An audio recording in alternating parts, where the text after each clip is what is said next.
Let's get a little update. We got plenty of calls. We'll get you in a little bit. But let's give a little NHL update as we get the deadline near and everything going on as far as the sport is concerned. About 3/4 of the way through the season. Barry, welcome. Always a pleasure, pal. How are you today, okay? Very good, Chris. How are you? I'm doing well. We got a lot to do here. Let me start with Vegas being 36-15-4. Do you find it a little strange and a little unfair that Vegas, first year in, has got the second best record or third best record in hockey? Is that the way it's supposed to be for an expansion team? What's your take on that first? No, they weren't supposed to be that good. They were supposed to be better than previous teams that had expansion. Like if you remember when the 7 teams came in '67. You remember Florida, you remember certain other teams, the Ducks came in with expansion. They wanted these teams to be better. They didn't want them to be terrible for 2 or 3 years and then slowly get better. They wanted them to have a better shot. That's why they gave and changed the rules where they drafted a good player. The teams weren't allowed to protect everybody. They had to make some tough choices. Salary cap came into play. Some guys were left open because of their salary cap situation. They were owed so much money. And a guy like James Neal, for example. So a lot of things, the rules changed, and they were supposed to be better, but no one envisioned them being one of the best teams in the NHL, arguably the best team in the West. So I think this shocked everybody. And then today the news came out, I think that Seattle put in their expansion paperwork. So, maybe Seattle's going to be as good as Vegas down in a few more years when they come into the NHL. Well, did they go too far the other way? All right, you don't want to have a lousy team, and you want to have them get off to a decent start, but maybe they went too much with the opportunity of feeding Vegas all these players. Did they go too much the other direction as far as Vegas is concerned, Barry? You know what? I don't think anyone could envision Carlson scoring 40 goals this year, which he might do. Here's a guy that never got 10 for Columbus. Riley Smith is a good player. He's going to score over 20 goals. Marchessault belonged to Florida. He belonged to Tampa Bay. He's going to score over 20 goals. James Neal, you knew, was going to score 30 goals. Fleury was going to give them good goaltending, but they've got other good goaltending besides Fleury. Defensively, they're very good. I think it was just a perfect storm. I don't envision these many great players being available for the next expansion. I think that the teams learned their lessons. I think they'll handle it different also. But I just can't believe that Seattle, when they come in, will be as good as Vegas has been. There's probably a lot of candidates, and I can think of a couple. Who's the most disappointing team so far in the NHL? Edmonton. I think if you look at the start of the year, Vegas came out with the odds, and Pittsburgh was number 1, and a lot of teams had Edmonton number 2. So I think that they were the biggest disappointment. Connor McDavid, all those young players. Everybody envisioned them being better. Everyone envisioned them being a powerhouse for years to come. And here now they're talking about trading players, and they're not going to make the playoffs. So Edmonton would be the biggest disappointment. Why have their young players not played well? Is it just a sophomore jinx? Why is Edmonton falling apart with just 50 points? Well, you know what? I shouldn't say and lump all their young players in one bag because Connor McDavid's been great. He could win the scoring race this year. He's right there with everybody else. He's only like 3 or 4 points out of first spot as far as the scoring race is concerned. But Lucic isn't having a good year. Maroon isn't having a good year. All guys that scored, 15 to 20 goals. Dreisaitl's not having the year he had last year. They're talking about trading some really good defensemen also. But it was just sort of a case of everybody they were counting on to take a step forward, apart from McDavid, took a step back. And other teams got better in the West. Edmonton's got better. Dallas got better. So that makes it harder to make the playoffs also. So, McDavid has had a good year, and it's pretty amazing that he's probably going to win the scoring race and be on a team that doesn't make the playoffs. Hard to believe. All right, who's the most surprising team so far in 2017 and 18? Well, it's Vegas, but we're not going to go there. We're not going to count that one. Okay, good point. Well, I would, I would have to go with Boston. I think we knew Pittsburgh was going to be good. We knew Washington was going to be good. Toronto made the playoffs last year, so we thought they'd be good. But, I really like the way they're playing. They're a very solid team. They move the puck very, very well. So I think, they overcome injuries. They overcome suspensions. They're playing a lot of young guys. And as I mentioned about the young guys for Edmonton not taking a step forward, everybody on that Boston team has taken a step forward or maybe a giant leap forward because most nights their best young players are scoring goals and playing really good defense. So I think that is what's made them special is the advancement of all those young players they brought in a couple of years ago. So in other words, firing Julian last year may have been the right move? Well, I always hate to see coaches fired because I've been fired and it's not a great feeling. But, this young guy coming in was the right man for the job. The young guys are excelling. Claude was a guy that never really embraced young guys. He loved old guys. He loved guys you could depend on. Whereas Boston now is a team that has a number of young guys just getting better and better.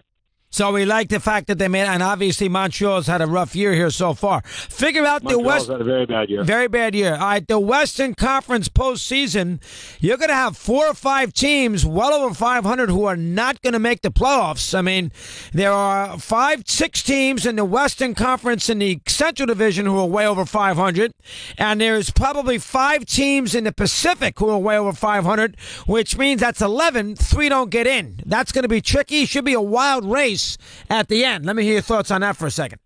It's going to be a great race. It's going to be teams, as you mentioned, with a lot of points not making the playoffs. And it's one of those scenarios where a team that finishes 8th could easily win the Stanley Cup. We've seen that in the past also. LA is struggling right now. They're on the outside looking in. They made a trade today or yesterday and got Phaneuf and Thompson from Ottawa to help their playoff chances. Here's a team that window is now, which their players are all in that 28 to 32 range, so they got to take a run at winning. The Ducks are struggling. They lost last night. Obviously, Vancouver's out of it.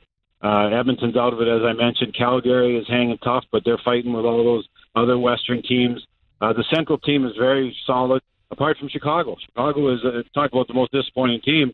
Chicago's just lost 7 games in a row, and Arizona hammered them the other night 6-1. So Chicago's not going to make the playoffs, but Colorado's had a rebound year. They're fighting for a playoff spot. You got Dallas is much improved. They're fighting for a playoff spot. Nashville looks great. They might be the best team in that conference. Winnipeg's playing great.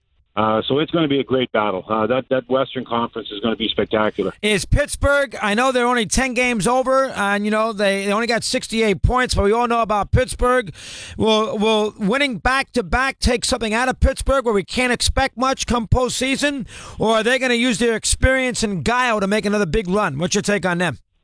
I think they're going to make a big run. They've been unbelievable. Kessel, Crosby, and Malkin have been just great. They've climbed the scoring race. They're in the top 10 now. All 3 of them are playing great hockey. All those guys that we've grown to know the last couple of years have continued to play very well. Defensively, they're playing very well. Murray's back in net. It looks good. So Pittsburgh's awesome. They had a tough start of the season. No, it wasn't that long ago. They were outside the playoffs looking in, but they look really, really good right now, especially led by their 3 superstars who are all playing great. So I expect Pittsburgh to be, in a battle, obviously, with Washington. I don't know who else is going to make the playoffs in that conference yet, the Northeastern, but it's going to be, those 2 guys will certainly be there and certainly be a battler right to the end. I expect them to be very tough. I expect them to win a couple rounds, as a matter of fact. You do. I would Tampa, Boston, Toronto, Washington, Pittsburgh, Philly, and the Devils, and then that last fight for that last spot. Does that sound about right to you?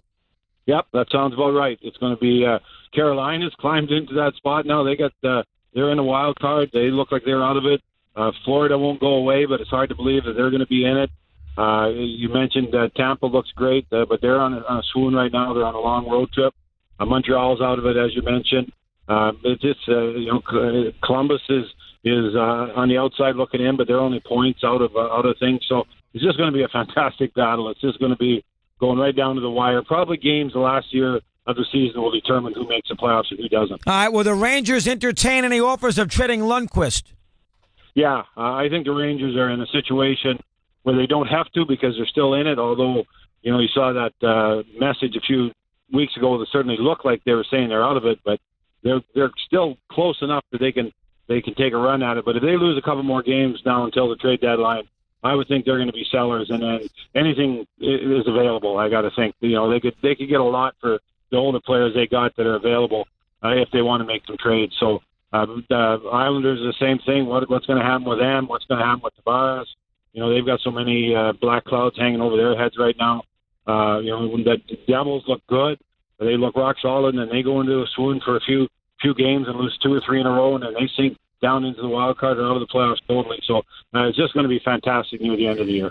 That's a tough call at Lundqvist based on his credibility with the Ranger fan, and he's a big New York star.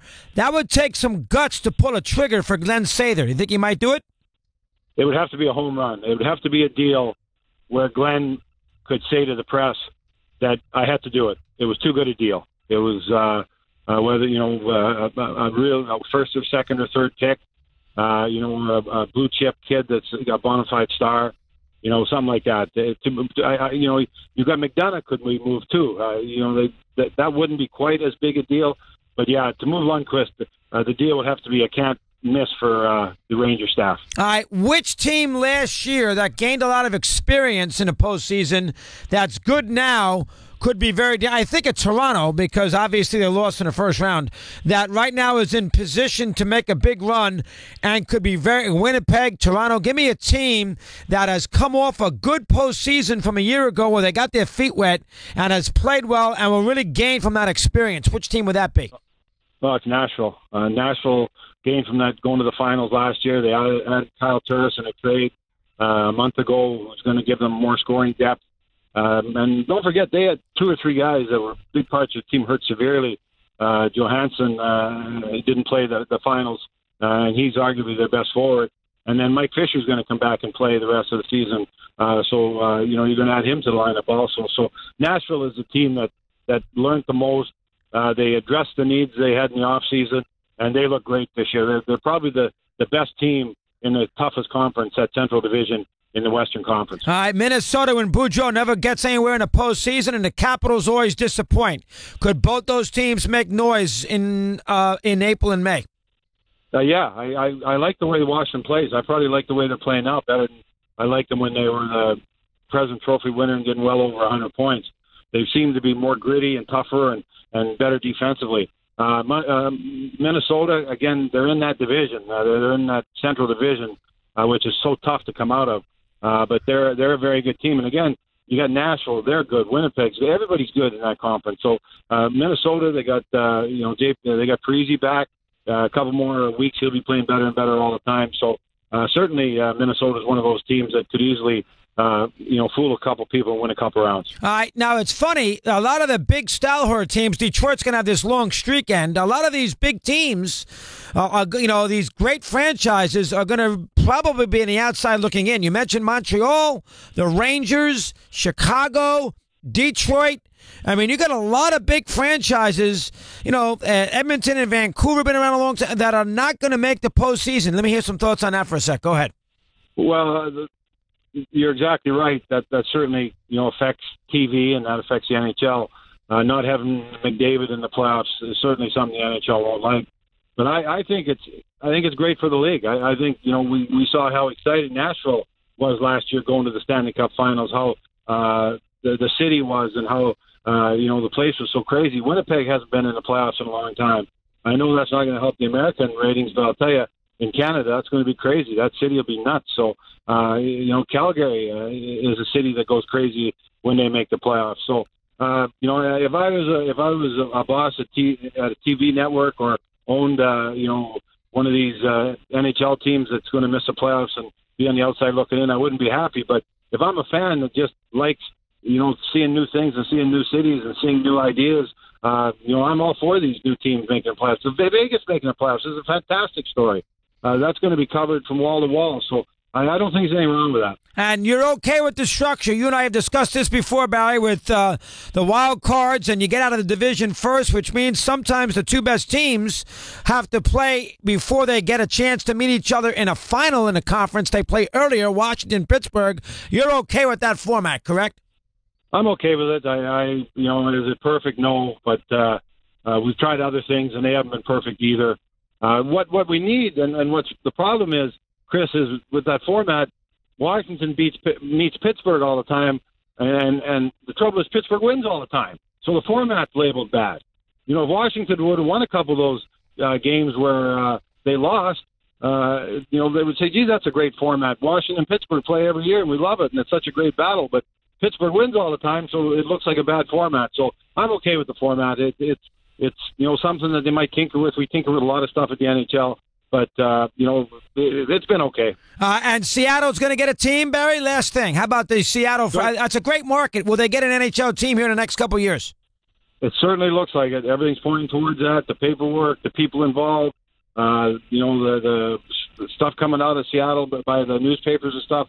It certainly looks like Seattle's going to be a player in a few years. Good job, Barry. We'll talk before opening first night on the 11th. Great job, as usual. Keep up the good work. Appreciate it today. Anytime, Chris. You take care. Mr. Melrose, good to have him with us here on a busy show. We continue here on Mad Dog Unleashed. We're back right after.